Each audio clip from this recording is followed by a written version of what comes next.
Espaçonave Terra, versão e distribuição Sinapse. Terra, nossa nave espacial. Bem-vindo a bordo para esta viagem de 1 ano em torno do Sol. É uma viagem real. Neste momento, enquanto você vê estas imagens, a Terra leva você a 107 mil quilômetros por hora através do espaço. Estamos aqui. Chegaremos dentro de 5 semanas à estação solstício de inverno, o dia mais curto do ano. Em uma semana, de uma lua a outra, a Lua se aproximou do eixo Terra-Saturno. Depois, ela deslizou exatamente entre a Terra e Saturno, que fica 4.000 vezes mais afastado. Para os observadores na Europa, a Lua fez Saturno desaparecer. Na noite de terça-feira, excepcionalmente, graças a Saturno, você pôde ver o movimento da Lua em linha reta. Às 2h30 da manhã, a Lua se aproxima cada vez mais de Saturno e, de repente, antes que a Lua se junte a ele, Saturno desaparece como que apagado do céu.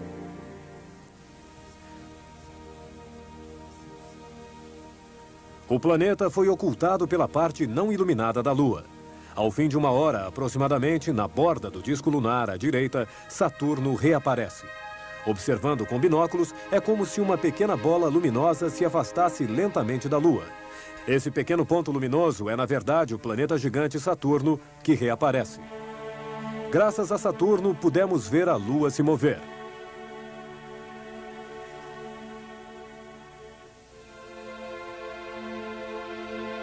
Saturno é o mais distante dos planetas visíveis sem telescópio. Ele está 10 vezes mais afastado do Sol do que a Terra. Saturno leva 30 anos para dar uma volta em torno do Sol. Durante sua vida, Saturno só terá dado 3 voltas. Durante 15 anos, vemos a parte de cima dos anéis de Saturno. No momento em que a Terra cruza o plano dos anéis, não os vemos mais. Depois, durante 15 anos, vemos a parte de baixo. Desde o último cruzamento, em 1995, os anéis desapareceram 3 vezes seguidas, o que mostra bem o movimento rápido da Terra. Na primavera, a Terra se alinhou pouco a pouco com o plano dos anéis e o atravessou. Os anéis desapareceram. No verão, a Terra, avançando mais rápido do que Saturno, atravessou uma segunda vez o plano dos anéis. Depois, no inverno, os anéis desapareceram uma terceira vez. Dessa vez, a Terra passou pelo lado sul dos anéis e nós os veremos por baixo até 9 de abril de 2009. De onde vêm os anéis de Saturno e os menos espetaculares dos outros planetas exteriores, Júpiter, Urano e Netuno? Cada astro, cada planeta, exerce uma força de atração sobre o espaço que o cerca. Em torno de cada planeta existe um limite que satélite algum, nem cometa, nem asteroide, pode transpor sem ficar deformado e deslocado pelas forças de atração do planeta. Em torno de Saturno, o limite se encontra a 80 mil quilômetros e os asteroides que transpõem esse limite são desintegrados. A força de atração de Saturno atrai com mais força na parte próxima do asteroide do que na outra parte. Devido ao conflito dessas forças de atração, o asteroide se desloca. Os fragmentos esbarram um no outro e, após colisões múltiplas, esses cascalhos formam um disco no plano equatorial do planeta, parecido com o plano no qual os planetas gravitam em torno do Sol. Se nossa Lua deixasse sua órbita, seria a 18 mil quilômetros que ela se rasgaria em pedaços devido às forças de atração da Terra. Os restos formariam um anel em torno do nosso equador e, no inverno, o Sol se poria atrás de um pano de pedras de lua. Saturno é uma enorme bola gasosa, quase tão grande quanto Júpiter. A Terra caberia 10 vezes no diâmetro de Saturno. Saturno gira mais rápido do que a Terra em torno de seu eixo em apenas 10 horas. Uma bola de gás que gira tão rápido é forçosamente deformada pelas forças centrífugas. Saturno é o planeta mais achatado. A Terra, planeta sólido, é achatada de 40 quilômetros somente. Júpiter, grande planeta gasoso, girando mais rápido do que a Terra, é achatado de 8 mil quilômetros. Saturno, de 12 mil quilômetros. Poderíamos colocar a Terra inteira no achatamento de Saturno. Saturno também detém os recordes de fraca densidade. A Terra é feita da matéria mais densa de todos os planetas, 5 vezes mais densa do que a água. 1 decímetro cúbico de terra pesa 5 quilos, enquanto 1 decímetro cúbico d'água pesa 1 litro, apenas 1 quilo. 1 decímetro cúbico de Saturno pesa apenas 700 gramas, o que é mais leve do que a água. Se houvesse em algum lugar um mar tão grande, Saturno boiaria na superfície, enquanto a Terra afundaria. Além de seus anéis famosos, Saturno é rodeado por inúmeros satélites que gravitam ao seu redor. O maior, Titã, também é o maior satélite do Sistema Solar. Ele tem o tamanho de um planeta, maior do que Mercúrio. Titã é o único satélite a ser envolvido por uma atmosfera 5 vezes mais densa do que a Terra. A superfície de Titã é uma mistura de rochas e de gelo. Lá faz muito frio, menos 170 graus centígrados. Os lagos que você está vendo não são formados por água, mas sim por metano líquido. Na atmosfera de Titã formam-se moléculas orgânicas cada vez mais complexas. Elas poderiam estar no limiar de uma evolução de vida primitiva, de bactérias. Atualmente, a sonda Huygens está indo para Titã. Ela chegará na vizinhança de Saturno em 2004 e cairá de paraquedas sobre Titã para analisar sua atmosfera. Poderia surgir vida nos gelos de Titã? Você saberá mais sobre ele em 2004.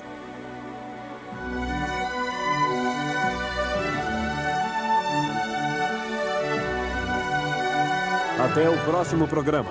Boa viagem. Todos em órbita.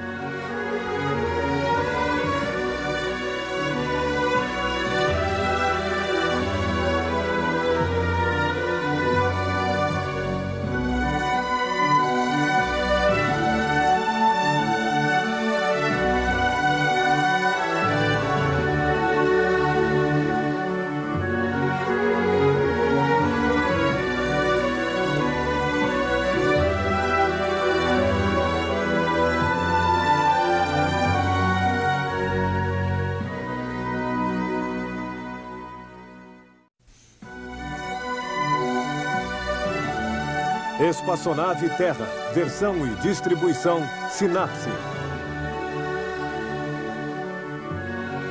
Terra, nossa nave espacial. Bem-vindo a bordo para esta viagem de 1 ano em torno do Sol. Estamos aqui. A Terra gira em sua órbita a 107 mil quilômetros por hora e alcançará a estação solstício dentro de 4 semanas. No programa anterior, talvez você tenha visto estrelas cadentes, as Leônidas.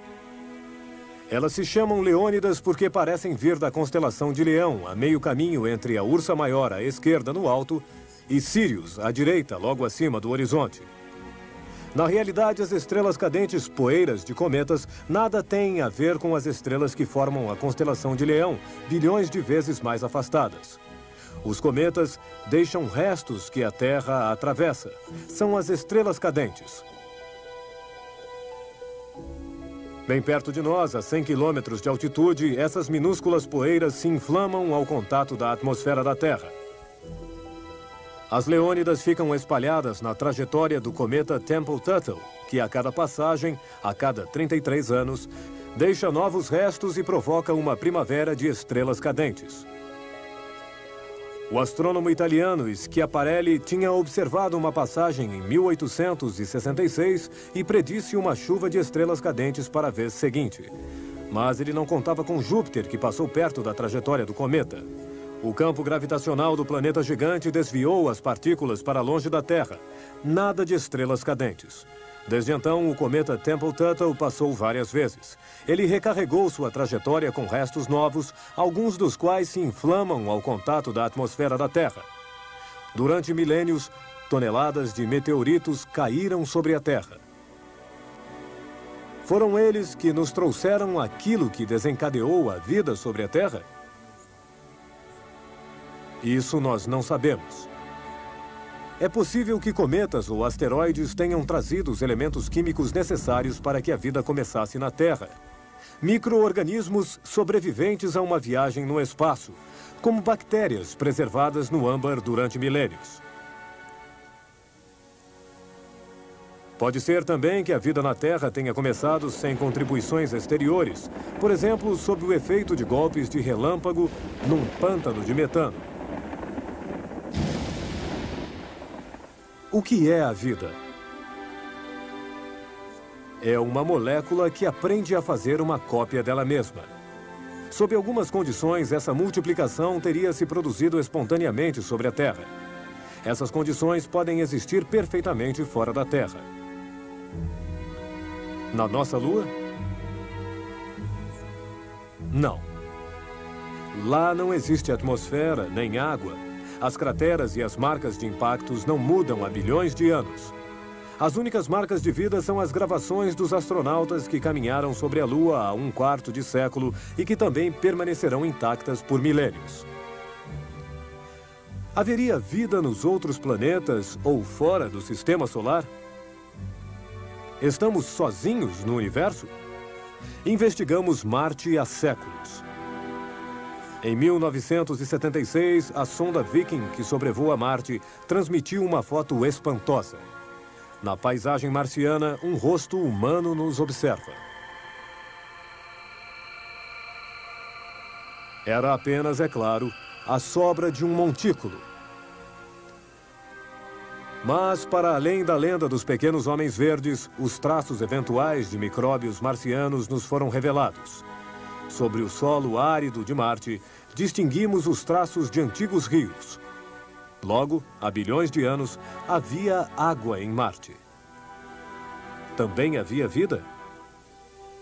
Há 16 milhões de anos, um grande asteroide teria caído sobre Marte, lançando fragmentos de solo no espaço. A massa de Marte constitui apenas 1/10 da massa da Terra. Basta um pouco de energia para colocar pedras em órbita. Uma dessas pedras, transformada em meteorito após ter girado longamente em torno do Sol, finalmente cruzou a órbita da Terra e aterrissou na Antártica. Descoberto e analisado, esse meteorito, esse mensageiro marciano, teria fornecido provas de vida primitiva. Aqueles que ainda duvidavam disso agora podem ter certeza desses traços ínfimos de micróbios. Também procuramos do lado de Júpiter. As sondas espaciais sobrevoaram a Europa, uma das luas de Júpiter. Sua superfície é uma crosta espessa de gelo que talvez cubra o oceano. A presença d'água faz pensar que lá poderia existir vida. Mas que vida a menos 150 graus centígrados? Pelo menos bactérias, como aquelas que vivem em nossas geleiras polares, mas certamente não extraterrestres que dividiriam nosso entusiasmo pela exploração espacial. Sondas espaciais exploram Saturno também. Talvez houvesse micro-organismos em Titã, um satélite de Saturno. Mas em nenhum lugar do Sistema Solar existem extraterrestres com os quais nós poderíamos fazer verdadeiros contatos. E fora do Sistema Solar? Provavelmente sim. Mas onde encontrá-los? Em nossa galáxia, dentre os bilhões de estrelas, seria preciso encontrar algumas delas que se parecessem com o nosso Sol. Dentre essas estrelas, seria necessário encontrar aquelas que têm planetas. Dentre esses planetas, aqueles que tivessem uma atmosfera e condições necessárias à vida. Seria preciso encontrar extraterrestres que tivessem evoluído exatamente à mesma velocidade do que nós. Se eles são menos desenvolvidos, não podem se comunicar. Se eles são mais desenvolvidos que nós, talvez já tenham nos descoberto, mas nós não interessamos a eles. No tempo que passa pelo universo, nossa civilização atual é apenas um momento muito breve. Para nos comunicarmos com os extraterrestres na outra extremidade da galáxia, seria preciso que todos esses critérios coincidissem. Então, poderíamos nos comunicar. Porém, tal encadeamento de coincidências é pouco provável. O encontro com extraterrestres mostra bem que há uma grande diferença entre aquilo que é possível e aquilo que é provável.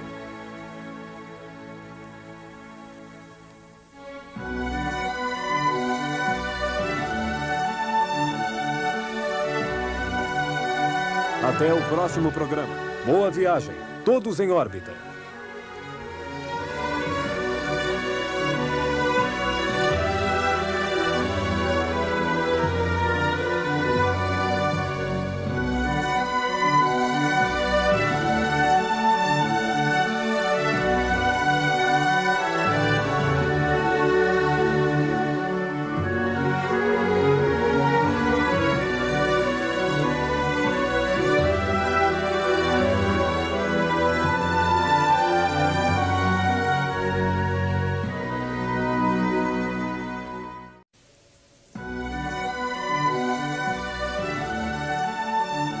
Espaçonave Terra. Versão e distribuição Sinapse.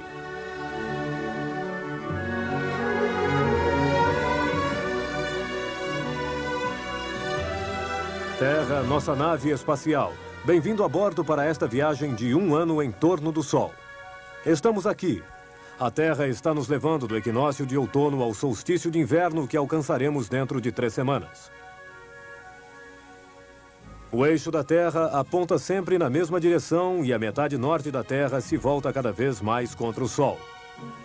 Atualmente, no Círculo Polar, a noite dura 20 horas, o dia 4 horas. O horizonte a essa latitude está quase paralelo ao plano no qual a Terra circula em torno do Sol. No Equador, o horizonte é quase perpendicular a esse plano.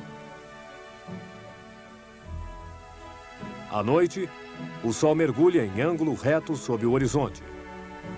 Quando o Sol acaba de passar sob o horizonte, é o crepúsculo. O Sol ainda ilumina um pouco a paisagem enquanto se encontra a menos um palmo sob o horizonte, 6 graus. Lá onde a maioria das pessoas mora, em torno do 45º paralelo, o Sol leva 1 hora para descer 6 graus sob o horizonte. O crepúsculo dura então 1 hora. Ao meio-dia, na Tunísia ou na Sicília, a trajetória do Sol é mais rápida. Ao fim de meia hora, o Sol já desceu 6 graus abaixo do horizonte. O crepúsculo só dura meia hora. No Equador, em 20 minutos é noite.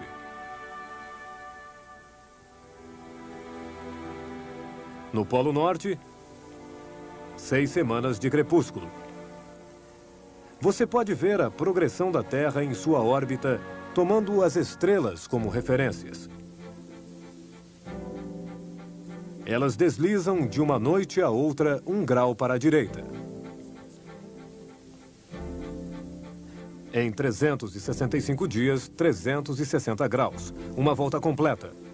Na verdade, é a Terra que circula em torno do Sol e nós vemos todas as noites as mesmas estrelas um pouco mais cedo. 4 minutos mais cedo. Em 1 mês, isso dá 2 horas. Esta semana, às 22 horas, é a constelação de Órion que nasce no horizonte. As estrelas que você está vendo esta noite, às 22 horas, serão reencontradas daqui a 1 mês, em dezembro, 2 horas mais cedo, às 20 horas. E em janeiro, você verá as estrelas exatamente no mesmo lugar, ainda 2 horas mais cedo, às 18 horas. E em fevereiro, 2 horas mais cedo, às 16 horas? Não, às 16 horas ainda será dia. As estrelas estarão lá, porém invisíveis, escondidas pela atmosfera que o Sol ilumina. Todos os meses a Terra passa na frente das mesmas estrelas 2 horas mais cedo. 2 horas durante 12 meses dá 24 horas, um dia completo. Portanto, durante 1 ano você verá as mesmas estrelas na mesma posição, à mesma hora de hoje. Os anciãos liam a hora nas estrelas. Também para você, o universo das estrelas pode ser um grande relógio. Se você não confundir estrelas e planetas. Todos os anos, o planeta Vênus escolhe uma outra estação para brilhar no céu à noite. Quando Vênus estiver visível no outono, à noite a oeste, você perceberá de manhã um astro brilhante no mesmo lugar do céu onde você viu Vênus na noite anterior. É Sírius. Costumamos confundir Sírius com Vênus, pois esses 2 astros muito brilhantes às vezes aparecem nos mesmos lugares. Eles pertencem, no entanto, a mundos completamente diferentes. Sírius é uma estrela. Ela fica muito longe de nós. Sua luz leva 9 anos para chegar até nós. Vênus é um planeta. Ele não brilha. Ele nos envia a luz que recebe do Sol. Vênus fica bem perto de nós. A luz que ele reflete chega a nós em 4 minutos. Vemos Sírius de muito longe. Vemos a estrela nesta direção e a encontramos no ano seguinte, à mesma data, à mesma hora, na mesma direção. Ao contrário, o planeta Vênus vai se mover. Ele está aqui, mas no ano que vem, quando repassamos por onde estamos hoje, ele estará longe, atrás do Sol. Para que Terra e Vênus se encontrem na posição desta noite, é preciso que eles se persigam até novembro de 2005, 8 anos. Enquanto Sírius, todos os anos, está no encontro deles. Por que o planeta Vênus aparece à noite no mesmo lugar do céu, onde no dia seguinte de manhã aparece Sírius tão brilhante quanto Vênus? Será que um dia o planeta Vênus vai passar na frente da estrela Sírius? Nunca. Tanto Vênus quanto a Terra e todos os planetas circulam mais ou menos no mesmo plano. Os grupos de estrelas, as constelações na parte de trás desses planos, formam o zodíaco. A estrela Sírius faz parte da constelação do Grande Cão, que fica mais baixa no céu do que no zodíaco, abaixo de Gêmeos. Vênus, durante seu périplo, passará assim sucessivamente na frente das constelações de Touro, Gêmeos, Câncer, Leão e todos os astros, mas jamais perto de Sírius ou perto da Ursa Maior, uma constelação bem acima do zodíaco. Como é que então vemos Vênus à noite no mesmo lugar que Sírius de manhã? É ainda por causa do eixo inclinado da Terra.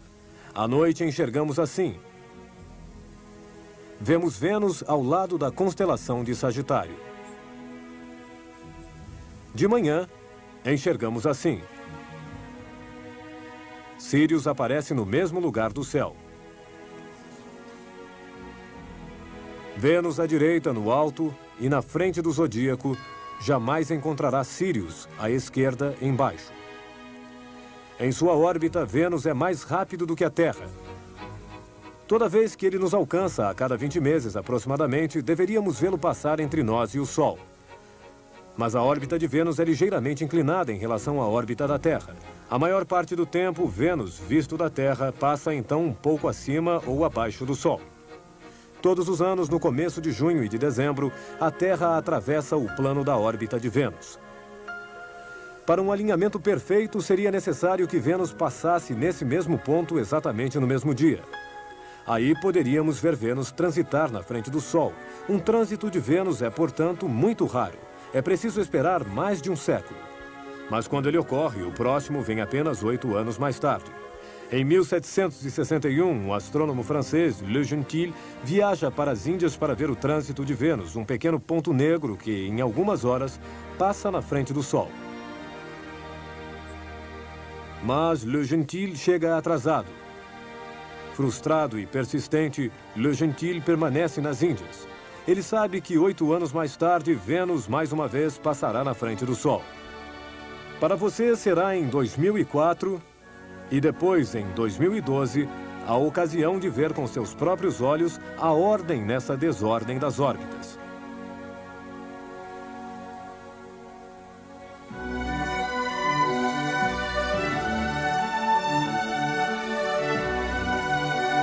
Até o próximo programa.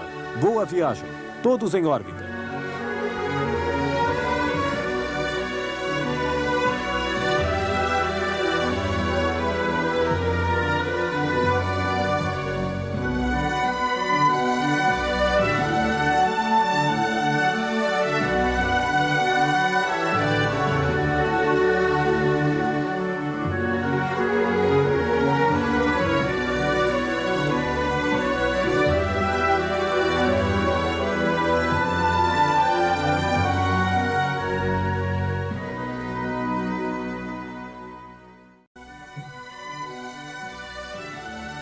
Espaçonave Terra, versão e distribuição Sinapse.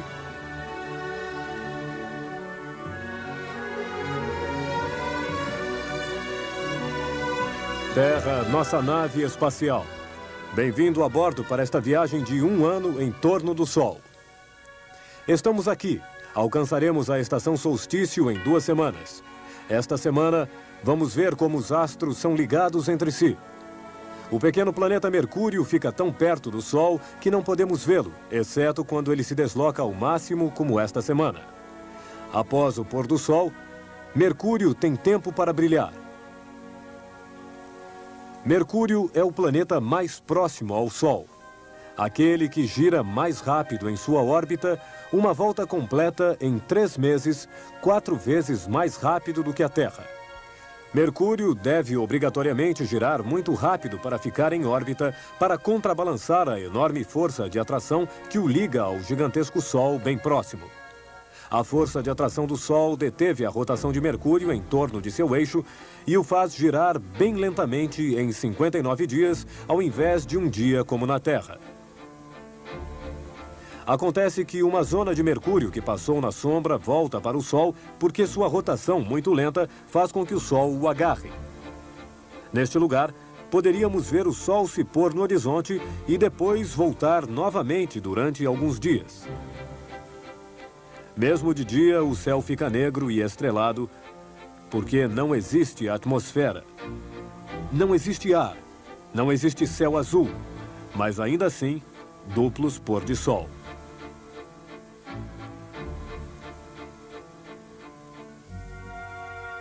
Todos os dias, visto da Terra, o Sol parece atravessar o céu da esquerda para a direita, pois a Terra gira no outro sentido, no sentido contrário dos ponteiros de um relógio. A maioria dos planetas gira em torno de seu eixo no mesmo sentido, mas não Vênus, que você pode ver nesta noite a oeste logo após o pôr do Sol. Por que Vênus não gira no mesmo sentido que a Terra e a maioria dos outros planetas? Porque ele está ligado ao Sol. Como Vênus se encontra mais perto do Sol do que a Terra, as forças de atração do Sol agem com vantagem sobre Vênus e principalmente sobre a atmosfera muito densa que envolve Vênus. Essa atmosfera de gás carbônico e de azoto tem uma pressão 100 vezes mais forte do que a nossa atmosfera terrestre. Astronautas poderiam flutuar nela sem paraquedas, estando, é claro, protegidos do calor de 400 graus centígrados. As forças de atração do Sol deformaram essa densa atmosfera venusiana. Durante bilhões de anos, essa deformação teria ralentado a rotação e desequilibrado o planeta a ponto de pará-lo e fazê-lo voltar lentamente em sentido inverso. O planeta também pode, desequilibrado, ter sido perturbado, o que explicaria sua rotação em sentido contrário ao de todos os outros planetas. Os planetas gigantes, Saturno e Júpiter, também agem sobre sua redondeza. A massa de Saturno é 100 vezes a da Terra, a de Júpiter 300 vezes. A enorme força gravitacional de Júpiter se estende a 800 milhões de quilômetros à sua direita e à sua esquerda. Sua órbita é povoada por 2 grupos de asteroides, os troianos, que flutuam no espaço a 60 graus de Júpiter, onde há um equilíbrio entre as forças gravitacionais. Os troianos formam, com Júpiter e o Sol, triângulos iguais que giram em torno do Sol com a mesma velocidade que Júpiter. O mesmo fenômeno acontece em tamanho reduzido em torno de Saturno. 3 de seus satélites, Tétis, Calipso e Telesto, gravitam na mesma órbita em ângulos de 60 graus. E numa outra órbita saturniana, ainda 3 satélites a 60 graus um do outro. Inscrevendo círculos em torno de cada satélite, esses círculos se encontram onde o vizinho está. É apenas em torno de Saturno que satélites dividem uma mesma órbita. Assim, eles desenham em tamanho grande a forma universal do hexágono que nós vemos em formato pequeno por toda a natureza, em pétalas de flores e cristais de neve. Devido à sua força de atração, a Terra pegou a Lua e a impede de girar livremente. Nós vemos sempre a mesma metade, a mesma face da Lua. O Sol ilumina sempre uma metade da Lua, a metade voltada para o Sol, em amarelo. Mas que não corresponde à metade em azul, voltada para nós. Hoje, a metade voltada para o Sol e a face visível da Lua cobrem-se um pouco. Esta parte iluminada é o crescente da Lua. Em sua progressão, a metade voltada para o Sol, em amarelo, e a face visível da Lua, em azul, cortam-se pela metade. É a meia-lua. Na lua cheia, a face visível da lua voltada para nós corresponde exatamente à metade que está voltada para o sol, e lá nós não vemos um crescente, mas toda a metade iluminada pelo sol. A lua cheia toda redonda. Uma semana mais tarde, é meia-lua. Depois, na lua nova, quando a lua está alinhada com o sol, este ilumina a face da lua em amarelo, que da Terra nós nunca vimos. A face escondida da lua. Vista da Terra, a lua nos mostra sempre a mesma face. A meia-lua é sempre essa mesma face iluminada em sua metade pelo sol. E a outra metade, a esquerda, é a face escondida da lua? Não, a face escondida da lua é o lado que fica sempre de costas para a Terra, aqui em branco. Quando você olha para a lua com binóculos, vê partes mais escuras e mais claras. Montanhas e crateras, impactos deixados por asteroides há bilhões de anos. Depois, algumas regiões da Lua foram inundadas pela lava vulcânica, cobrindo as crateras e formando as partes mais lisas. Essas partes ficaram quase intactas, com poucas crateras, porque as colisões de asteroides, muito numerosas na época em que o Sistema Solar se formou, diminuíram pouco a pouco. Em compensação, sobre a face escondida da Lua, fotografada por sondas espaciais, há crateras por toda a parte. Por quê? Esse é o lado que não é protegido pela Terra, o lado que é voltado para o exterior, e é de lá que vêm os asteroides, não do lado da Terra. Portanto, é a face escondida da Lua que recebe mais golpes, sendo por isso coberta de crateras.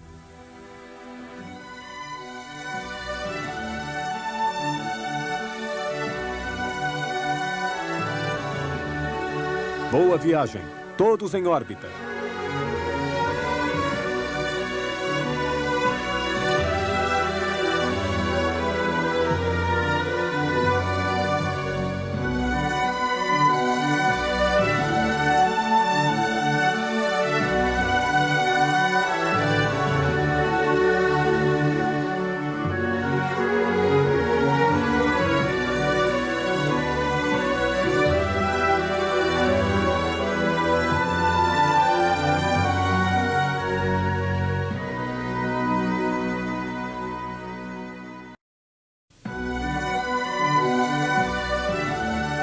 Espaçonave Terra, versão e distribuição, Sinapse.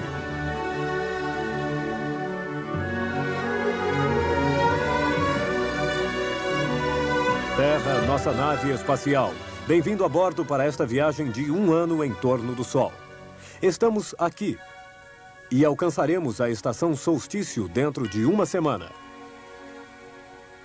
Este fim de semana você pode ver as últimas estrelas cadentes do ano, as Geminidas, que parecem vir da constelação de Gêmeos, mas que não têm coisa alguma a ver com essas estrelas. As estrelas cadentes estão bem mais perto do que a Lua. São os traços luminosos dos fragmentos de cometas que penetram na atmosfera da Terra quando a Terra penetra através de seu enxame. Assim, elas nos indicam a direção na qual a Terra nos leva.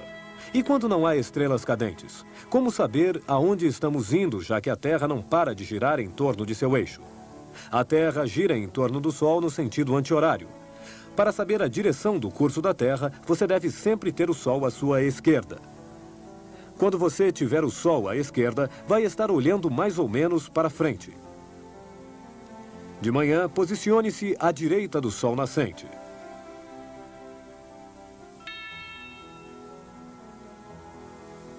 Olhe para o sul e você vai estar vendo o sentido do curso da Terra. Ao meio-dia, o Sol fica a sul. Posicione-se à direita dele. Você verá o oeste. Ao meio-dia, a Terra penetra na direção oeste.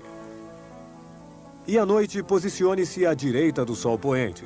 Você verá o norte e estará no sentido do curso da Terra. Assim, a todo momento, você saberá como olhar para frente. Esta viagem dura 365 dias. Um dia é uma volta completa da Terra em torno de seu eixo em 24 horas, de meio-dia a meio-dia.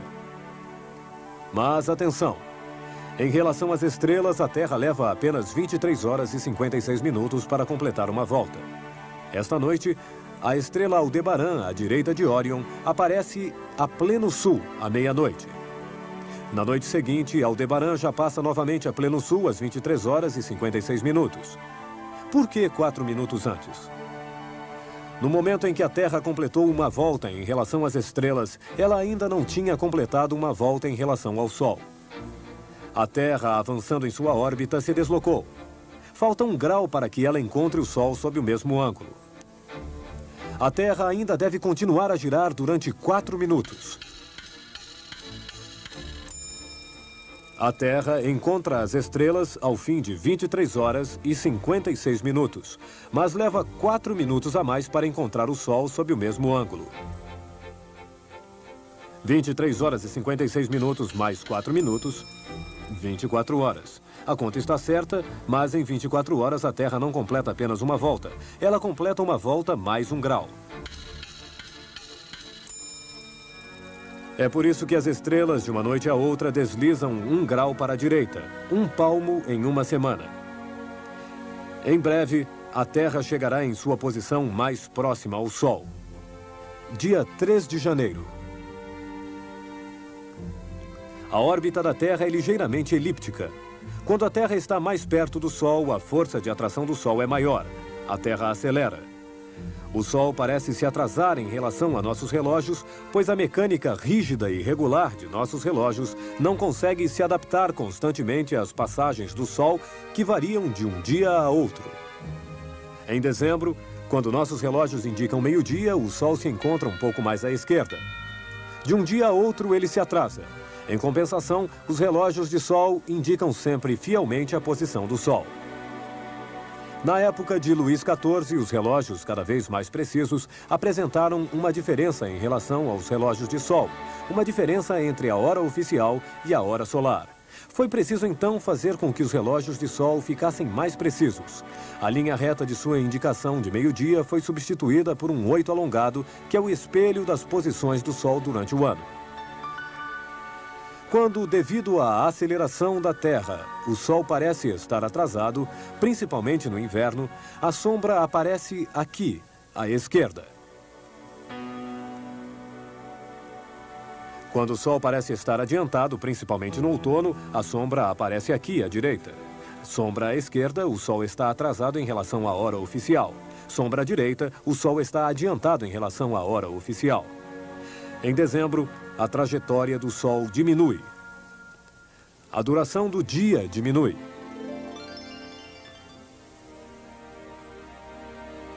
O solstício de inverno será o dia mais curto. O leque do dia se fecha. O solstício será o dia em que o Sol nascerá mais tarde e se porá mais cedo? Não. O pôr do Sol mais cedo do ano já é hoje. De 6 a 18 de dezembro, o Sol se põe todas as noites praticamente à mesma hora. Mas a cada manhã ele nasce 1 minuto mais tarde. E todos os dias o Sol passa um pouco mais tarde em seu ponto culminante. Nossos relógios são regidos por uma hora média, válida por todo o ano. No momento em que a Terra acelera, o Sol parece se atrasar. Todos os dias ele atravessa o meridiano um pouco mais tarde.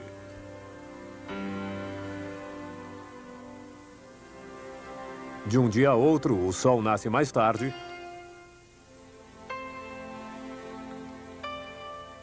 Mas se põe à mesma hora todas as noites. O pôr do Sol mais cedo do ano é agora, à noite. O tempo para. As noites se prolongam, os dias diminuem. Por que a noite fica escura? Porque nós nos encontramos na sombra da Terra. Os raios de Sol não podem nos alcançar. Do lado da noite, a atmosfera não fica exposta ao Sol. O Sol ilumina a atmosfera que envolve a Terra. Essa mistura de azoto e de oxigênio aparece azul. Nossa Terra, vista do espaço, se apresenta como o planeta azul. Aquilo que percebemos como dia é o efeito do Sol sobre a atmosfera. Além dos raios que vêm diretamente do Sol, a atmosfera, assim iluminada, espalha por toda a parte uma luz indireta, difusa, que ilumina até os espaços à sombra. Na Lua, onde não há atmosfera, realmente não há dia. Mesmo iluminada pelo Sol, o céu permanece negro. As máquinas espaciais são iluminadas pelo Sol, mas navegam no céu negro. As estrelas são sóis distantes, visíveis, mas afastadas demais para nos iluminar. O Sol envia raios de luz por toda parte e em todas as direções, mas tudo o que vemos são alguns raios que os planetas Vênus, Marte, Júpiter e Saturno nos enviam.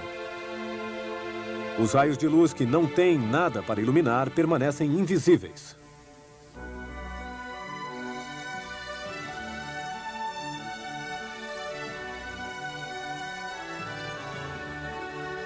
Boa viagem, todos em órbita.